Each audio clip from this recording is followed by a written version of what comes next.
At the Busan meeting in October between the Chinese and the U.S. presidents, the Chinese President Xi Jinping was quoted saying that the potential of cooperation in artificial intelligence between China and the U.S. is good. He also called upon relevant departments from both sides to increase dialogue and cooperation and develop mutually beneficial cooperation. Since then, we've seen people in the know in both countries increase their efforts. Today, I'm so glad to enjoy the conversation with two of them. Professor Xue Lan, Dean of the Institute for AI International Governance with Tsinghua University. Sam Sachs, Senior Fellow of Povtsai China Center, Yale Law School. Ms. Sam Sachs, Professor Xue Lan, what a pleasure to see both of you here in the Schwarzman College. Thank you for the hospitality. May I ask you, what do you think in terms of the nature of the bilateral relations, China and the U.S.? Where does AI governance fall into the overall landscape? You do see, the narrative in the U.S. and in the, sort of Western media portraying exactly as a competition. So that indeed, that's what you see and you hear. But I think actually if you look at in Chinese reality, if you talk to Chinese companies and to talk to the people who are in these sort of AI governance related areas, people actually are, at least what I see in China, people are focused much more on the AI application in various application domains, not so much on the frontier models. And that's what I think the Western media is saying, okay, US-China is in this head-to-head competition to see who gets to the AGI first on the frontier model. But actually, most of the Chinese companies, they are really more concerned about how actually we can apply this into medical service, autonomous driving, and other things. Interesting. You're suggesting, China and the US seem to be going very different ways in terms of working with AI. Is that going to provide both sides with more momentum for cooperation or for competition? When we talk about very concrete applications, I think that's where it's easier to move the strategic competition lens aside and think about how will this affect people in a real world capacity. Not everything has to be thought of through a national security, through a competition lens. For example, we were talking earlier about autonomous driving, medical applications. These are things where there are narrow, concrete problems that people will have to work through. And maybe it might be that Chinese electric vehicles are not going to be driving on the streets of the US because that has been caught up in strategic competition. But can the US learn from China's experience on things like how do we set up charging infrastructure? What might be the most efficient way to organize a city so that people will make use of the infrastructure and smart vehicles? That's just one example of when you move it down to a very concrete, real-life level, it turns out both sides have a lot to learn and talk about. Since a few years ago, when there seemed to be more, at least rhetorically, strategic competition between China and the United States, where actually we can search for the new opportunity and look for a new path, a path that can have more common ground. The first line of America's AI Action Plan says America wants to dominate in AI. I was actually in China at the Shanghai World AI Conference in July when this plan was released. And so I had a lot of questions. What does this mean? America wants to dominate. And one of the things that I encouraged Chinese experts, I said, please read the full plan. Because once you get past this language about domination, you'll actually see there's a lot of commonality in the things we're concerned about, right? There's a section in that plan about preparing workers, making sure that workers have the same are trained with skills for AI. There's a section that talks about malicious information. How can we tell what's real, what's fake? There's a line about using data to promote the development of AI while also protecting data privacy. These are all policy and governance questions that I know people in China care about. So that's in the same action plan as we have to dominate. So we have to accept both realities. Would you like to accept both realities as termed by Sam, Professor Xue? There's a rhetoric and there's a policy reality. I was actually, I had a discussion with someone who was involved in drafting the AI action plan. And this first thing that he mentioned, it's interesting. He mentioned he was saying that actually the key word of what he thinks in that AI action plan is actually how to promote the diffusion of AI in various application domains. What does that mean? So that's very much almost the same as AI Plus plan, right? I mean, AI action plan, AI Plus plan is pretty much also about the diffusion of technology. And the other thing also the concerns about the fake information, the concern about the risks, I think again, very similar. That really tells us, after all, the two societies, U.S. society and Chinese society, the pursuit of AI for the benefits of the society, I think that drive is the same. What about the over-politicization of AI governance or AI-related technologies? Will we be able to go beyond those rhetorics? That's a big question mark. Professor Xue, I want you to go first, and then Sam, please join us. Both the U.S. and China, I think, are very much concerned with the catastrophic risks that AI might generate.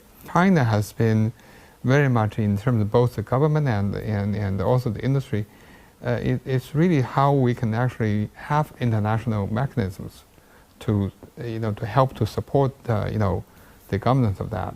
I think on the U.S. side, again, I might be wrong, so please correct me. My sense is that there's less of an emphasis on the international regimes to guard against that. You talk about AI governance in terms of, for example, dealing with natural disasters, and the list goes on. That is a common ground, it seems, that the world can have. So now, what has China achieved in terms of coming up with relevant rules, regulations, and also sharing of experiences, working with international partners? What has been achieved? The Chinese the AI governance has gone through an evolutionary process. I think that China's approach is more adaptive approach. So basically, when China first proposed in 2017, there's a national plan for AI development. I think in that development plan, there was both China wants to push for the technology, but at the same time wants to push for the establishment of a AI governance system. So I think China sees that as two wheels that have to support each other. Professor Xue, you were earlier involved in this UN panel providing advice for the Secretary General. How is that going? Do we have something already concrete? China has been involved in all the international dialogue, international mechanisms, including at the UN and also at the multilateral regimes, including G20 and the APEC and so on.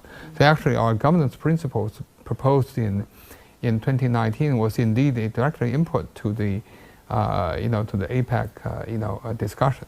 And Sam, go to you.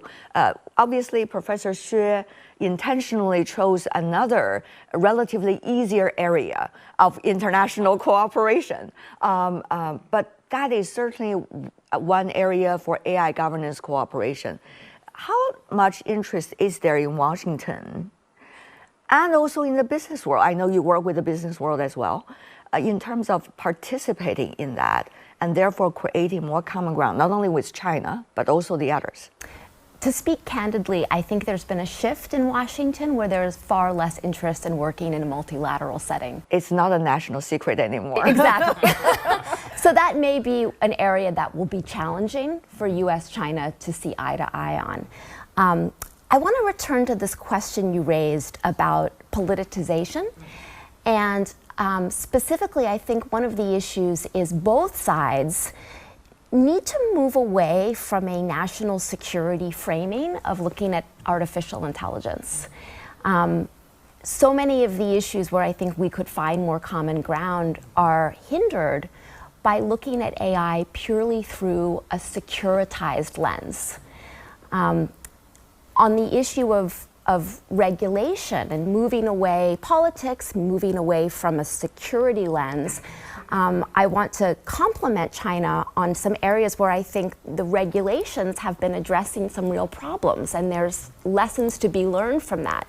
One is in thinking about minors and the kinds of content or algorithms that are pushing information to minors. This is a huge problem in the US, and I think China's been very forward in thinking about how can we regulate when it comes to the ways that youth are interacting with algorithms and online. And the second area has to do with watermarking content. Yeah. So the regulatory environment is moving very quickly in China, and I think there are valuable lessons to be learned for governments around the world. We actually talked to some of the Chinese AI companies about regulations, and because we've been promoting the so-called agile governance. We're basically saying that the government and the companies should not play the cat and mouse game. But basically, we said the two should sit together to figure out what's really going on, particularly with the way technology moves. And I think the companies fully agree, and they said actually, in many cases, it's not that something that they know, they hide from the government, but rather they said, we don't know either. When we move forward, what are the potential risks? So there's what they call the joint ignorance of the risks. So I think in that case, I think there are two ways. One is that for potential really, really bad, I mean like AI out of control, that really sort of catastrophic risk, for those cases, you do need to be somewhat anticipatory, regulations. And you need to have some guardrail, some red lines that you don't want to touch. So that's sort of one type of things. But there are some other risks that's less onerous. And then you may want to say, let's first try this, and then see what are the side effects. And if they are indeed very serious, and then let's stop it. And so I think that's sort of probably, I would say, the kind of a dual track in a way, yeah. But what does that take to have that dual track? Political commitment? What else? Well, I think from a governance perspective. Yeah, from the governance point of view, I think in China certainly that has been the approach that China has been moving along. That a lot of the regulation, like the watermark and so on, that's sort of the track, that's sort of adaptive approach. On the other hand, there are indeed red lines and so on. That's where I think that it's clear that you don't want the government to, you don't want the company to touch. So I think that's a dual track. Ms. Sachs, can you help me to understand the situation in the U.S.? Is the president interested in this? For example, AI governance within the country and also cooperation with others, especially with China? There is a robust debate in Washington, and I don't think that there's consensus. And Not yet. And I think we've seen this play out even in the last few months around questions of NVIDIA and chip controls, for example. There's no consensus on this. There's a very live debate. And so the next few months leading up to the president's potentially meeting in China, which it sounds like it's on track. And I will say, I think that there is strong interest in both sides to having that meeting take place and having it be successful. But there is not consensus about the specific details of what might be an agreement or a framework that needs to be hammered out before then. We see the U.S. put forward the AI action plan. In the AI action plan, of course, these language are very strategic and sometimes rhetorical, as in many documents. It is clearly marked that the U.S. is to achieve AI dominance worldwide. Now, there are many documents like this with words like this, and therefore, how the community like yours, academic, together with the business side, be able to work with politics inside your country to come around and make sure these languages can be fulfilled, but at the same time, many of the important jobs can be done along the way. So here I think is where the adaptive process is going to be very important, and having strong public-private partnerships, because we don't know the answers to all of these questions, right? So being able to have an open channel of communication between industry, between policymakers, between the academics and the research labs. So as we learn more, we can have the ability to make real-time adjustments, regulatory sandboxes. And here I think these are, again, areas where the US and China in their approach actually have a lot in common. In the Busan meeting at the airport, both presidents talked to one another, and apparently the outcome of that meeting is being welcomed so far by the international community, including peoples in both countries. Professor Xue, the Chinese side in its readout was talking about having potential of cooperation is good for both countries in terms of AI governance. That is coming from the Chinese side. Now, as a Chinese scholar, how do you think you can prepare within the Chinese system to work with different stakeholders so that some relevant plans can be provided to politicians when they have future opportunities to meet, to give AI governance a better opportunity? I think that in the U.S. and in Washington, D.C., probably there are people in the U.S. Administration and probably people in the Congress who probably may have not the full picture of China's AI development reality. And so I think that having that sort of basic understanding is really important. So if we can build channels of that sort of understanding, I think that it seems to me that before we even get to any policies, let's just sort of build that understanding. What are these channels you're thinking about, Professor? Well, I think that, for example, I think I would certainly welcome, the people from the U.S. administration or the Congress to come, to China and to come to Schwarzman College. The second thing, of course, we can do is to see what are some of the, potential ideas, potential policy initiatives in areas that we can collaborate, to work together. What is on your mind now? Well, I think, for example, let's think about health. In health areas, that there could be potentially, I think, given the powerful AI tools, I think the U.S.-China can work together. I mean, U.S.-China has worked together in pushing so many areas in the frontiers. I study S&T policy, and I see there are many joint publications, was probably among the highest of the U.S. Prior to the this confrontation. So I think that is huge potential to address the problem. You have debates here in China as to what to do.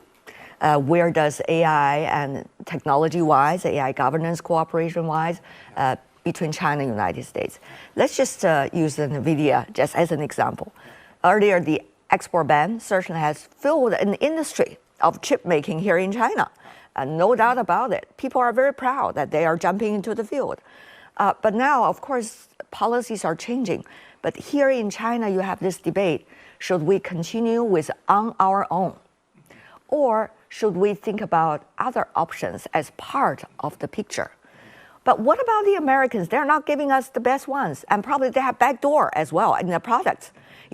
Should we trust them? Or should we just leisurely buy some, Or what about the competition? Maybe some of the Chinese chips, they're pretty good, but they're not yet the best in the world. Would they provide more competition against the Chinese chips if the good ones are really coming in? We have to recognize that, China's S&T capability has been built, over the last 40 plus years, been gradually moving forward and with, stronger and stronger. And I think that initially people say, okay, China has been relying on the, international side, the foreign technology too much. That debate, I think, has been going on for quite some time. But now with China becoming stronger, people say, hey, now we can be totally on our own. I think that's a false assumption. Because I think if you look at in science, technology, and innovation area, no single country can just rely on itself. I think I've been watching this, and for example, if you look at the patent royalty fees, guess who's number one? The paid royalty. That means you have to buy technology from other countries. Guess which country is number one? China. No. United States. United States. Yeah.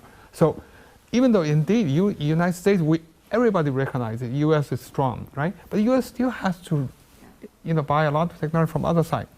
China is number two.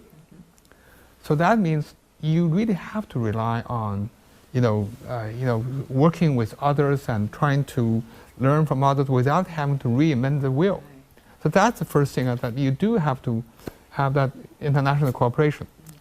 At the same time, also, now I think the last 10 years or so have taught us you can't rely entirely on the foreign technology. You do have to be prepared. Sometimes you will get being choked on critical technologies, and sometimes you might have other things. So I think you also have to have your own resilience. You have to own capabilities. But the degrees of which one, at what time, how they work with one another will be very critical. Yeah, sure. I think that is now coming to let's use the chip as one example. Certainly China will not give up in developing its own chip technology, no matter what. I think now China is prepared to move forward on that. At the same time, I think if the U.S. is open up for chip sales to China, then that's great. Let the company to decide. Each company, they know what's best for them at this particular time. So let them decide. Yeah. Sam, does that debate also apply to where you are in the U.S.? Absolutely. I mean, I think both sides need to start from the assumption that there is debate and that there are messy realities in both countries. And only then can I think we get to some clarity. I really agree with this point about interconnection.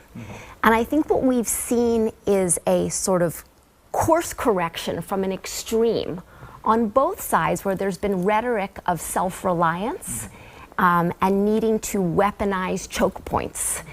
And what I hope will happen is that leaders in both capitals can understand that ultimately interconnection is in the national interest of both sides. And then the question becomes, what does interconnection look like, rather than how can we eliminate vulnerability through interconnection. It's what is the way that interconnection can maximize prosperity, health. What is the nature of this relationship between China and the U.S.? Is it going to be more power related? Or is it going to be, let's think about ways to avoid conflicts. Let's think about ways in which we can peacefully coexist. And probably as a result of that, both of us can win in a way. The strategic competition and power frame to look at the U.S.-China relationship is not going to go away. I think that's the fundamental reality. So then the question is, how can we make competition into a source of something positive? There are areas where competition doesn't have to be a race to the bottom, but can actually fuel innovation on both sides for the good of humanity. But I think it would be naive to say that power and great competition is not going to be a part of the U.S.-China relationship as we go forward. And as a result of that, it is so difficult for industry insiders like you to pick an area and try to suggest that this area we can go much deeper, even when it comes to data, even when it comes to technology-wise, even when it comes to product, we can share. If we think about the U.S., the national interest, whether you're talking about security, safety, prosperity, coexistence can benefit all of those interests, right? So assume the strategic competition lens is not going away. Then we have to think about what is in the best national interest. And I would argue that across all of those areas, coexistence between the U.S. and China will benefit national prosperity, national security, and the well-being of humans. Go to you, Professor Xue, your thoughts. Yeah, I think this really gets to the the vision of each country. What do you see as the future global order, right? I think that for China, and China certainly sees the global order is moving into a multipolar world, and China wanted to be a constructive part of that. So that's sort of the vision that we have. Certainly, I think, of course, there will be, competition, between U.S. and China, but also there will be collaboration. This is the same as in this market competition. You have the market leaders who are both, compete, but also have to collaborate. So I think I totally agree with Sam. I think that actually coexistence, collaborate in many areas and, compete in some other areas. I think that probably is something that in the next, probably, I guess, hopefully in a shorter time, but I would say probably in the next 10, 15 years, and there's probably time needed for the U.S.-China to figure out what's the best way the two can work together. Professor Xue Lan and Ms. Sam Sachs, what a pleasure to see both of you here in the Schwarzman College. Thank you once again, Professor Xue, for that hospitality. Pleasure, and come more. All right. And Sam, thank you so much for joining us. Thank you.